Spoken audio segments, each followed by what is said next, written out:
In this video, I'd like to take you through my whole binding by machine technique. First off, you will have your binding strips cut. I like to cut mine at 2 1/4 inches when I'm doing a regular quilt if there's no flannel, no extra thickness. But you can, of course, do 2 1/2, 2 3/4. That is just a personal preference.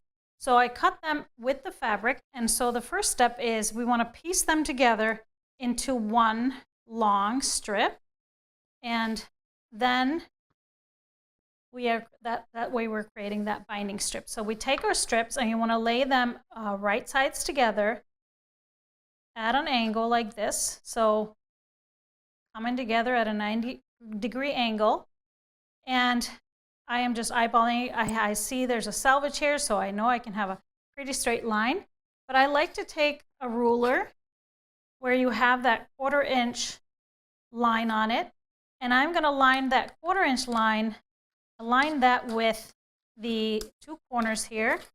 So the corners that I'm lining up is the intersections of the fabrics on these 2 places. So I'm aligning that 1/4 inch line right on that, in that crease, in that gap here, and making a cut. So you're literally creating your 1/4 inch seam here. You can cut these little dog ears off if you want to. And then I will just pop my pin in here, and this is ready to get sewn together. If you have multiple strips, you want to make sure that you do all of the ends together, prep them like this, and then you're just going to sew with a 1/4 inch seam, and they're going to fit really great. Once you have them sewn like this, I like to press the seam open. That way we are lessening all the bulk that is going to get created with the double folding of the binding strip. And then once you have pressed all your seams open, you want to fold your strip in half, double fold binding. So we're wrong sides together, just pressing our, let me move this over, pressing our binding in half, creating that long binding strip ready to be sewn onto the quilt.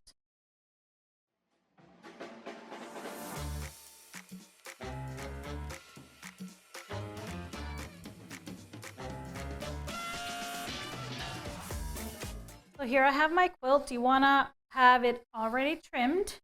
So trimmed so that the binding is ready to be sewn on. And we are going to be sewing our binding to the back side. So I'm going to flip this over.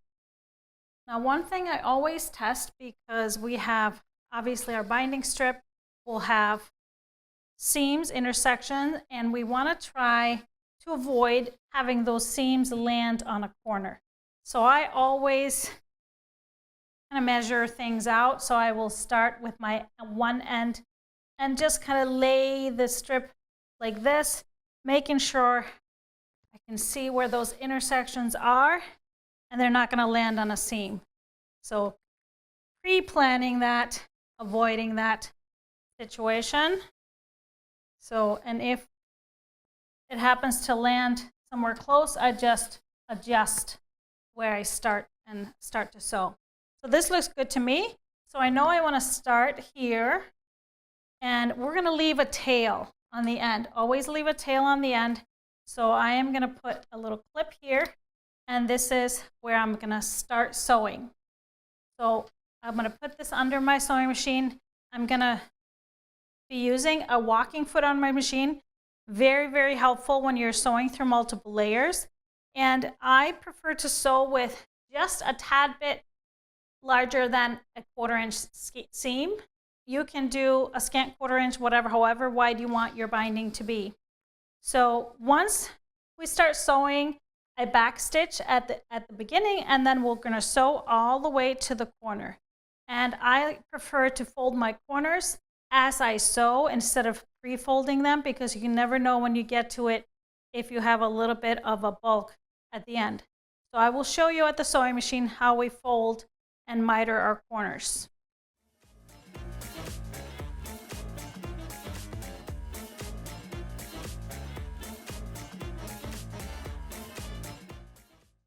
As I get closer to my corner, I want to stop sewing about a 1/4 inch from the end here.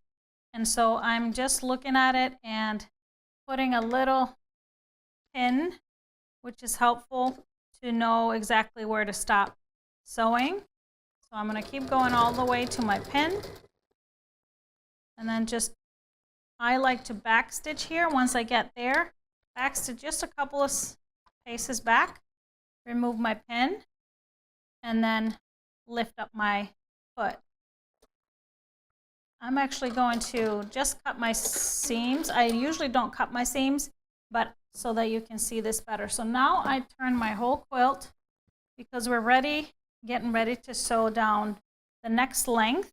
And I'm going to move this over to my cutting table so I can show you exactly the fold, and you'll see it better. So we have gone to the corner, I've sewn this side, and as I turn my quilt and ready to sew down the next side, this is usually what I just do at the sewing machine. I will take my strip and fold it away from the side that you're going down. So it's going to fold this way, and we're going to create that miter. So you want the edge, the raw edge of the binding here to be parallel to the side that you're going to be sewing down.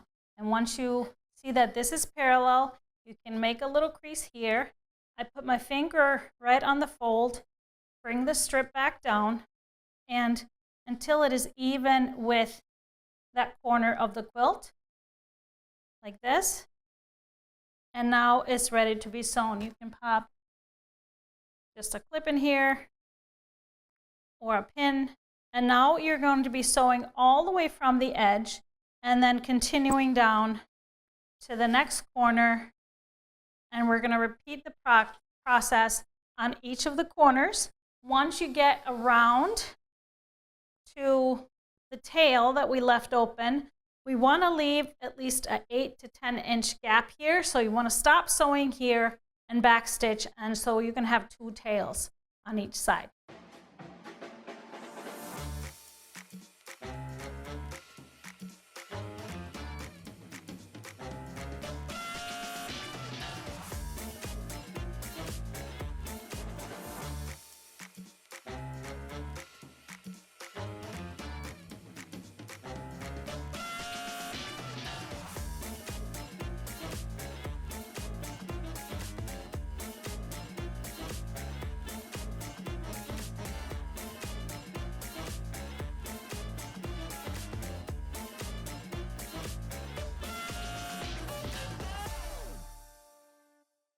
Now we have our tails here, and we have enough to finish all the way around.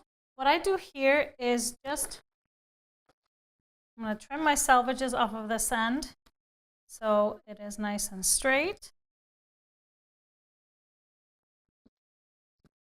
And then we want to create an overlap of the binding by the width that you cut your strips. So I cut mine at 2 1/4 inches. So I know this end is nice and straight here. I'm going to layer this on top, just seeing that where that overlap is. And I'll put my 2 1/4 inch line on my ruler right along this cut trimmed end of my strip. And then I'm going to lay this one on top. And this is exactly where I want to trim the top longer piece. So I can mark that here and do the same with this side.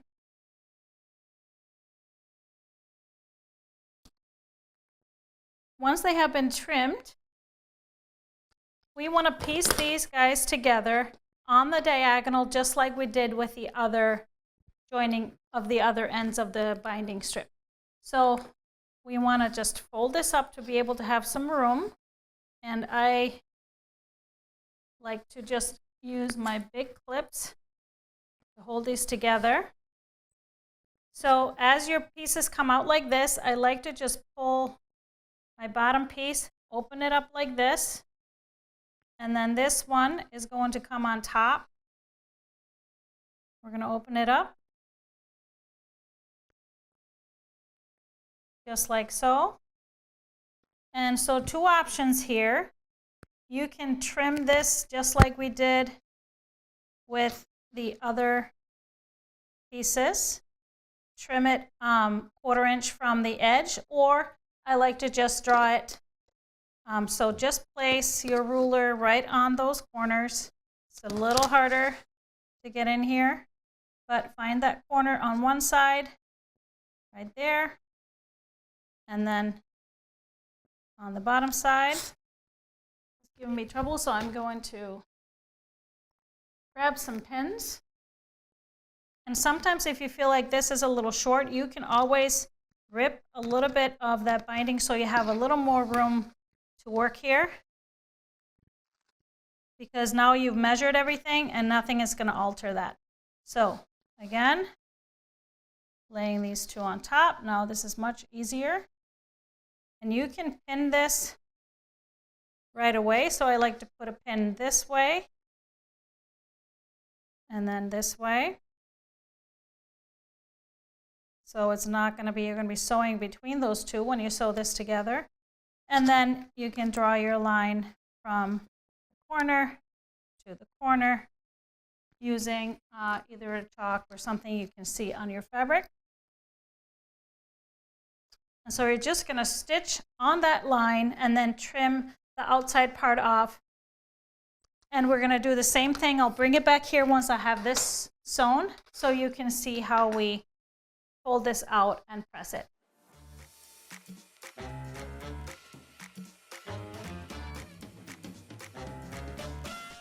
So I'm just going to trim, and this is, I'm just going to eyeball with my scissors. And I'm going to open this seam up and just finger press that like this. And then once I remove this clip, as we open this up and fold it, this should fit perfectly. But I like to grab my iron and just lay this on top so this is nice and flat here and ready to go. So now we can take it back to our sewing machine with our walking foot and just finish that seam all the way around.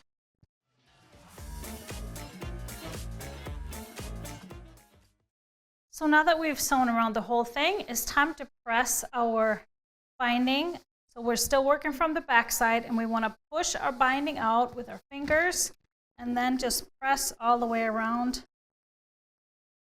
And the corners, we want to make sure we push, flip them over, and actually push. I push it with my iron first, and then we can flip it over. And you want to do this all the way around the whole quilt. And all four corners.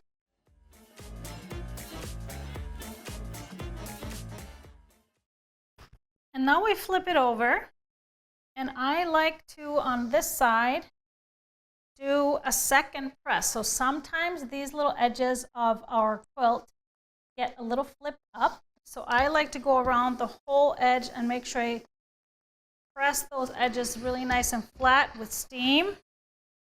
And that's going to make it even easier to fold that binding over and machine stitch it down. It really makes a big difference.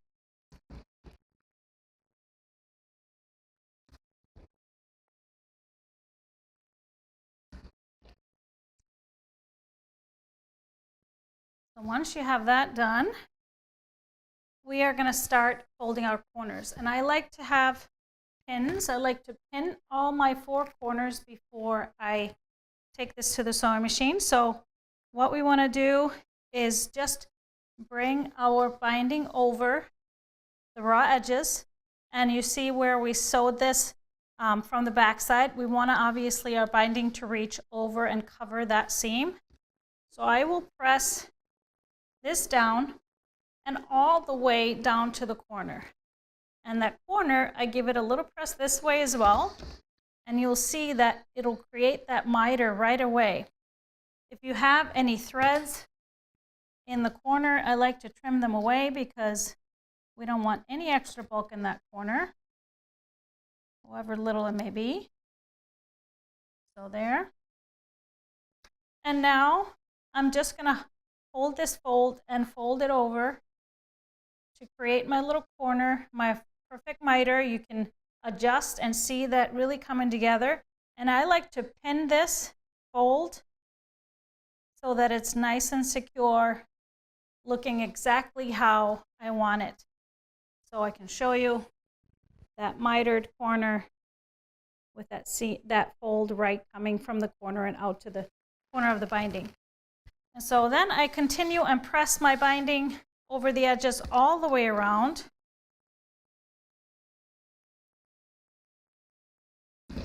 Even though it's not staying fully folded over, that's okay. The fabric is going to have that memory and want to go that way once you get to it.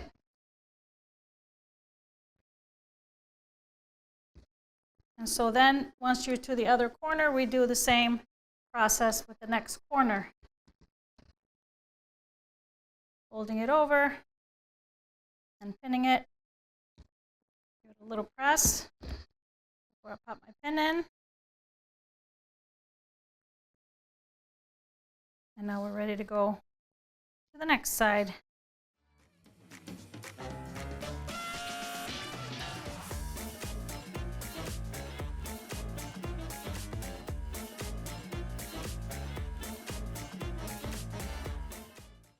So now I have pinned this all the way around. You noticed I put my silicone thimbles on. They are so helpful. You can get your iron really close to your fingers and not burn yourself.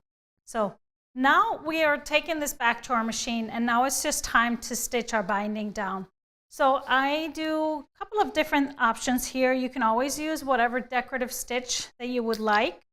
The ones I prefer is actually just either a slight zigzag so that you are catching the inside, the fold of the binding when the zig goes one way, and then landing on the outside. So doing just a slight zigzag.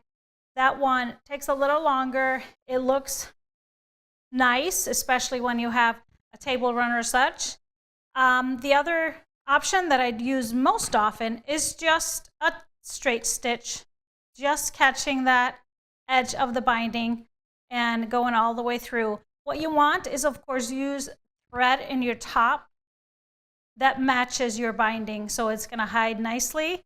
Now your seam on the back is going to land a little bit on the inside here, which really doesn't matter because it's going to look like it's just one part of the quilting. Now you might want to use a lighter, like if you have a light back like mine, I'm probably going to use a little bit lighter color for the bobbin. So let's get over to the machine and stitch this down. As I'm getting ready to start sewing, I want to put my needle down right in that corner, catching the inner fold of the binding. And so I'm just going to find that place and put my needle down.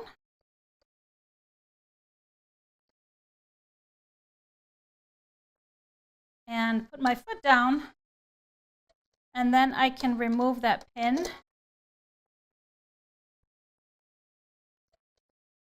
And now I always start by just taking a few stitches in the same spot. And you're ready to sew. If you want to, you can use clips to hold down your binding. I usually don't pin or clip my whole quilt. I have a few that I just keep moving down. And now I actually moved my needle over just 1 or 2 ticks so that I can use the center crease here of my foot to align with my binding. So I know that the stitch is going to be a little bit to the right of that. And so I'm just going to do a straight stitch.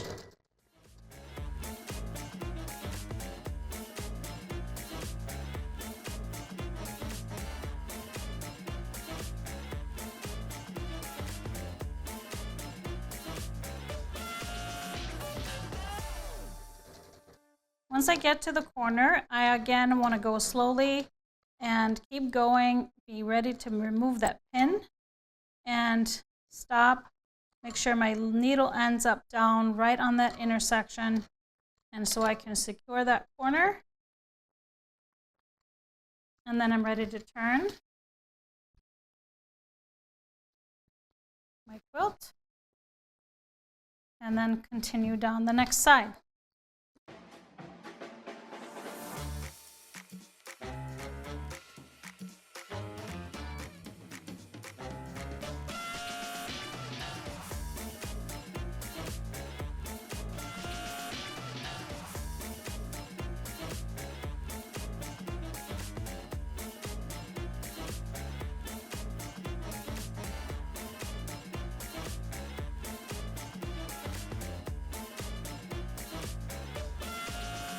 So here we have our binding stitched down. I just did a straight stitch, but if you wanted to do a zigzag, works the same way.